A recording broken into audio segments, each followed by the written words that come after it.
If you constantly feel like you're repeating yourself in your homeschool, finish your work, come clean this up, come back and do this. And your child just won't follow through. And after the third or fourth time, you're starting to think, why isn't this working? Why do I have to keep saying this? This is probably not a discipline problem. It's also not your child. This is something I started to notice in my own homeschool. Kids are not sitting there thinking, how can I make this harder? They're just not. It's just that they don't see what we see. As a former teacher of 13 years, I knew this, but it really hit me differently when I saw it with my own child. When I was a kindergarten teacher, we actually had full lessons on how to use a glue stick. I'm not kidding. We would teach how to open it, how to use just enough, how to wind it back down, how to put the cap back on, and finally, where does it go when you're all done? That was a lesson. And it might sound silly, but in a classroom of 20 or more kids, if you don't teach that, then it's going to be my responsibility to walk around at the end of the lesson and close all of the caps and put them back to where they belong. And you just don't have time for that. Now, fast forward to being a homeschool mom, and you might be thinking, I don't need to do that. And you're right. I'm not giving my son a full lesson on winding down a glue stick. But what was still happening is we would finish an art project and my son would just get up and walk away. Meanwhile, the paint is still out, the paintbrushes need cleaned, the glue is on the table, the scissors and the scrap paper is all over the place, all sitting on the table. And so I have two options. I could A, clean it up myself, which then makes it my responsibility, or I can call him back and have him clean this up. But then I would just end up standing there like telling him what to do because he would say, what do I do? Where does this go? What do I do next? And he's frustrated and I'm frustrated. And even though I wasn't doing it for him, I basically was, because I had to walk him through every single step. And that's when it clicked. The glue stick lesson. It's not because he was being disobedient or not following my directions.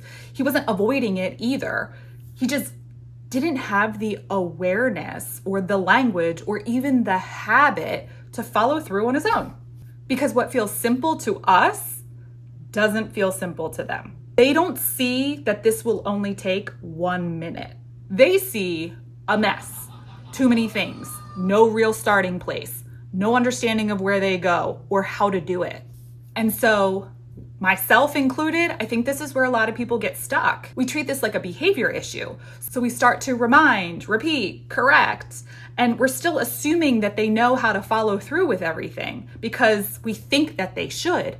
But most of the time, we haven't taught them how, so they don't. And so what happens when you get stuck in this cycle of reminding, frustration, doing it yourself, and then you start to feel like, why does this feel so hard?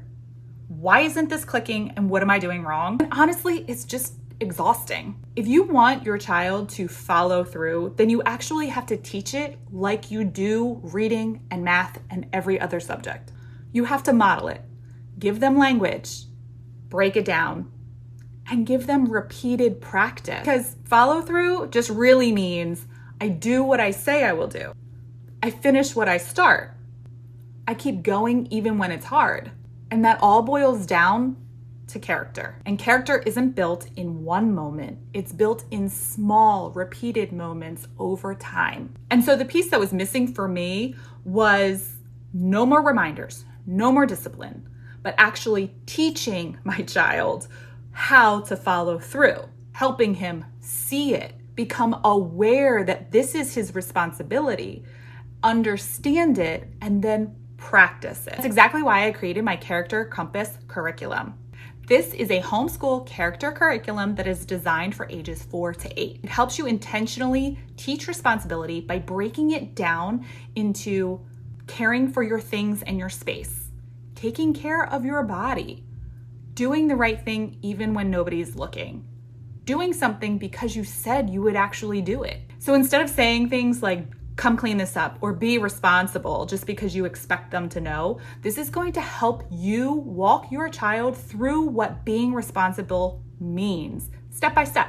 Each lesson follows a simple pattern: a story so they can see what it looks like, an affirmation so they have the language like I do what I say I will do, conversations that help connect it to real life, reflections so that they can think about their own choices, hands-on activities so they can actually experience it, and daily practice so it becomes a habit. And so when we started doing this, I noticed a shift. Instead of me always stepping in, he suddenly had the language to say, I started this, I need to do this. Or he would see his little brother not cleaning up and he would say, we take care of our things. It was actually sticking. Because the goal isn't to have your child just clean up one mess. It's to raise a child who can follow through, take ownership, and see responsibility as a part of who they are. So if your child isn't following through, it's not a discipline problem, and it's not just who they are, and it's not obedience. It's just that they haven't been taught how to yet. If you want something that walks you through how to teach responsibilities step by step, I'm gonna go ahead and link my Character Compass responsibility unit down below. And I'll see you in the next video.